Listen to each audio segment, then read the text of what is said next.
The X100 was first announced in 2011 and it instantly became a modern classic. People loved its discrete form factor, sharp 35mm equivalent f2 lens, relatively big APS-C sensor in quite a small body. It became the go-to for a walk-around high-quality camera and for street photography. Since then, there have been 4 new variations and each one has refined the concept further, adding new tech as it goes along.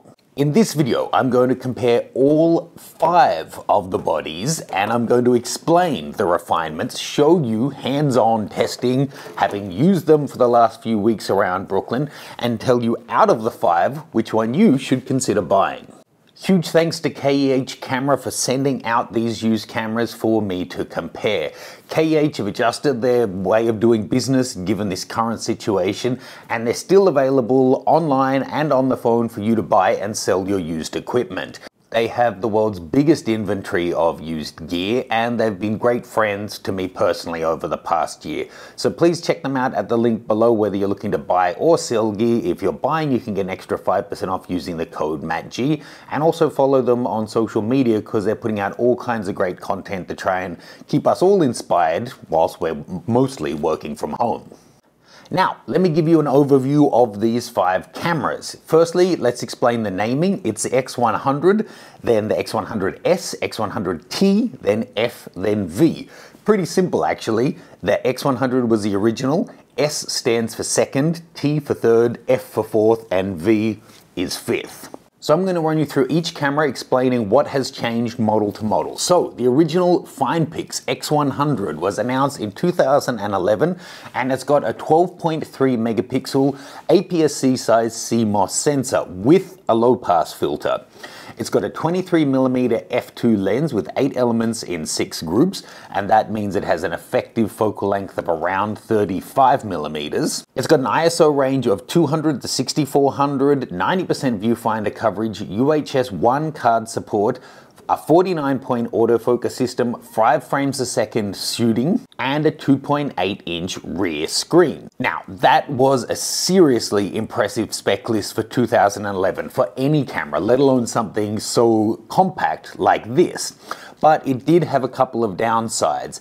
Firstly, the rear screen is only 460K. It has no phase detector autofocus, no electronic shutter, and an odd maximum mechanical shutter speed that will let you go to a 4,000th of a second only if you're above f8.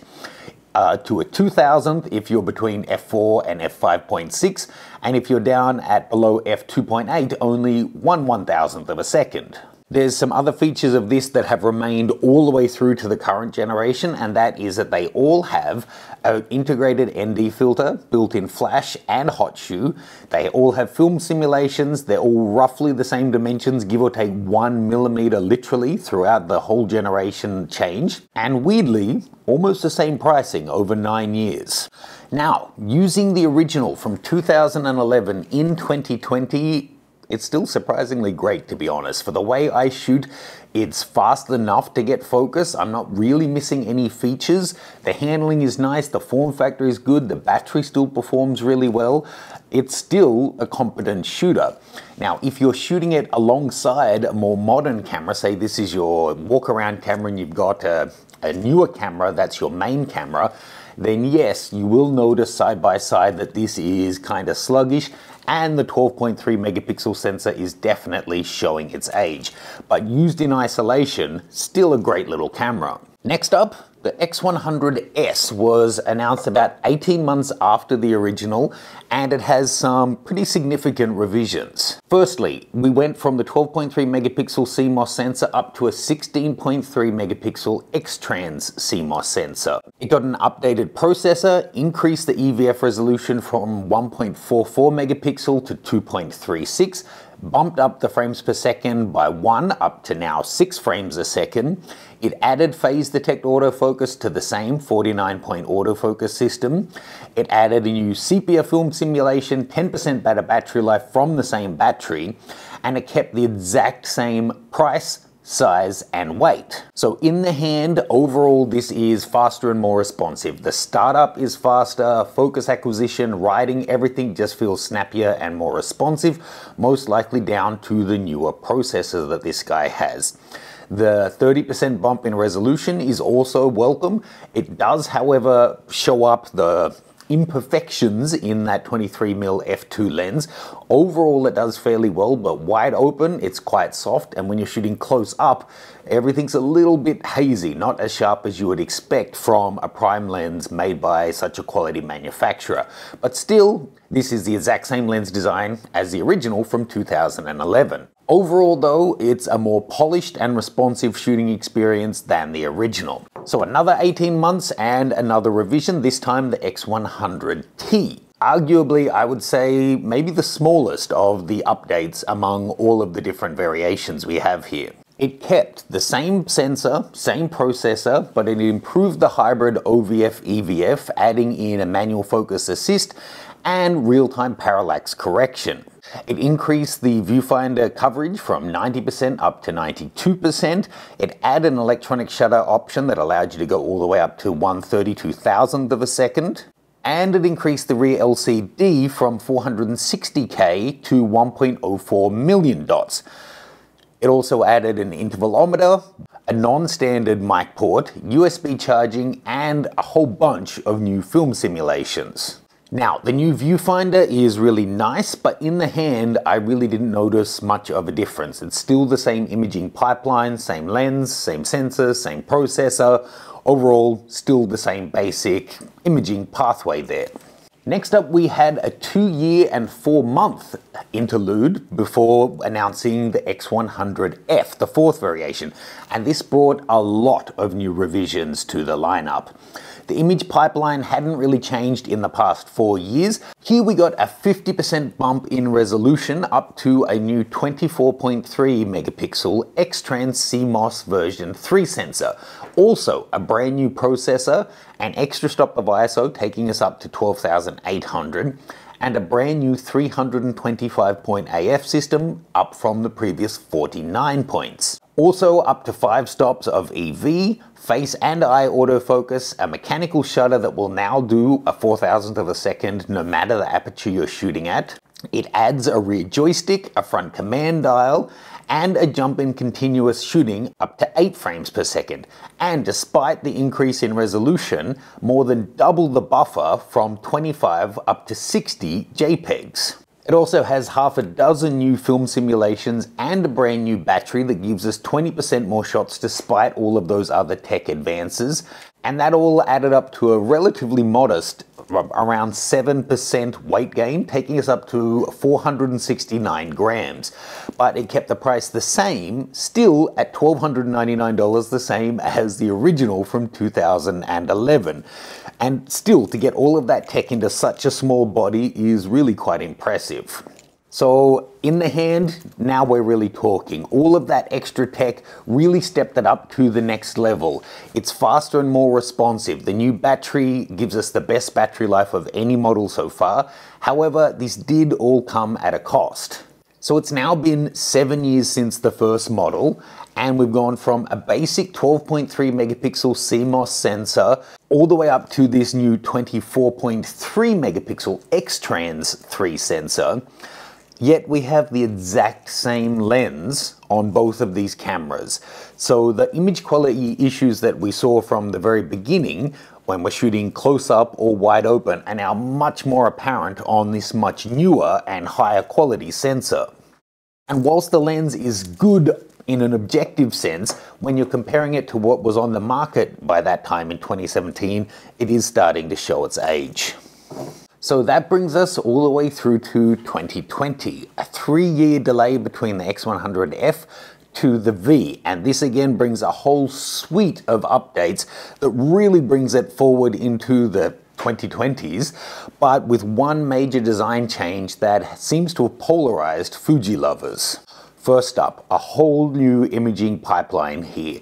The X100V now has a backside illuminated 26.1 megapixel X-Train CMOS 4 sensor, a brand new image processor, and a new low ISO that goes down to 160 versus 200 on all of the predecessors. Also, for the first time in 9 years, we now have a brand new 23mm f2 lens. It's still 8 elements in 6 groups, but it is a new formula, and now it's using 2 aspherical elements rather than just the 1. The V also has a brand new 425-point autofocus system, and it's moved from LED to OLED in the EVF, and it's increased the resolution from 2.36 million dots to 3.69. It's also increased the coverage to 95%, and the frames per second has significantly jumped, now up to 11 frames a second mechanical and 20 electronic. But thanks to the higher resolution, the buffer has actually dropped from the 60 JPEGs that we were getting on the F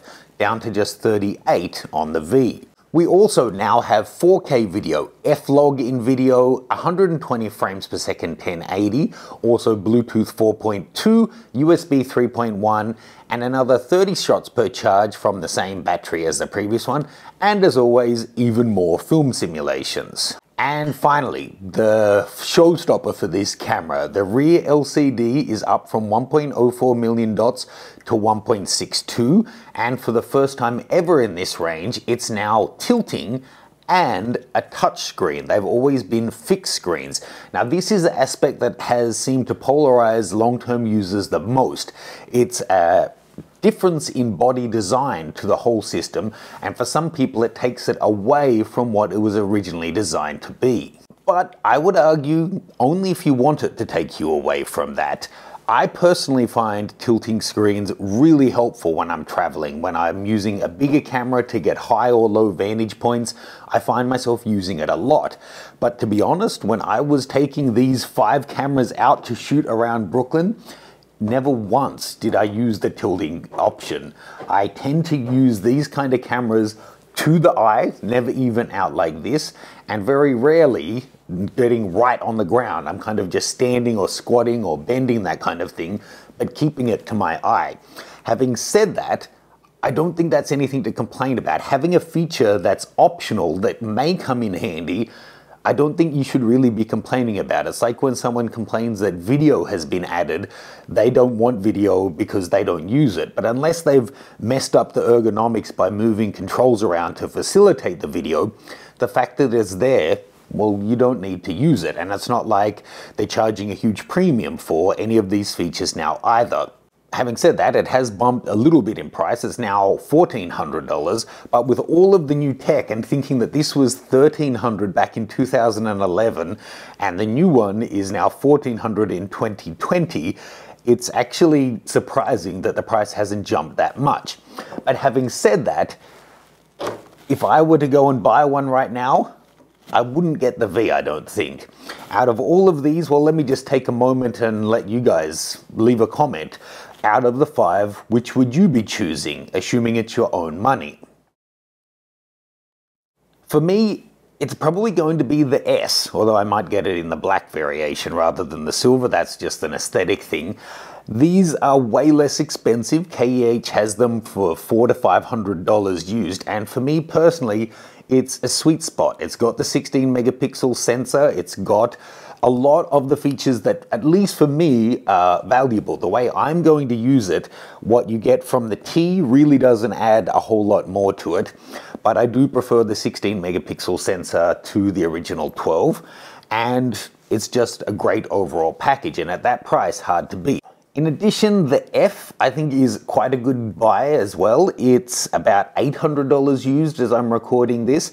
It's got some pretty good tech advances in there, really. It's got the better sensor and far improved autofocus. If those things are useful to you, then that's another great buy, I think. If you just want the best you can get, then yes, the V does have the best sensor, a long overdue new lens on it, and everything has been refined and polished. It is the fastest, highest res. It's a great little camera, and I'm amazed that the form factor has barely changed at all throughout all of these iterations. And at $1,400, it's a lot of money, but give it some time and they'll be on the used market as well. Still, for me, $400 to $500 for the S or around $800 for the F are the two sweet spots. So it really depends what's most important to you. Is it specific features? Is it just the user experience and having something better than, you know, a normal point and shoot with you at all times? Or is it ultimately the image quality you're most concerned with? So folks, assuming you're in the market for a camera like this, let me know which best suits your needs and what features it is that you're really looking for. And again, big thanks to KH Camera for sponsoring this video and sending out the used equipment for me to check out here. Check them out. As I said, they're still open for business. They have a huge inventory, and I suggest you check exact pricing because, of course, the industry is changing every day as they buy and sell, and it's based on the grading of the equipment.